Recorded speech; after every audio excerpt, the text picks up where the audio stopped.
থেকে এসেছি। বর্তমানে সবাই জানি যে ফেনী, নোয়াখালী, খাগড়াছড়ি এলাকা বন্যা প্লাবিত। তো সেখানে বন্যায় রেস্কিউ করার জন্য বা ত্রাণ পাঠানোর জন্য হ্যাঁ আমাদের একটা টিম যাচ্ছে জগন্নাথ।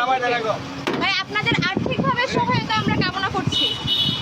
আশা করি যেটা পারবেন আমাদেরকে থেকে দিয়ে সহায়তা করবেন। ভাইয়া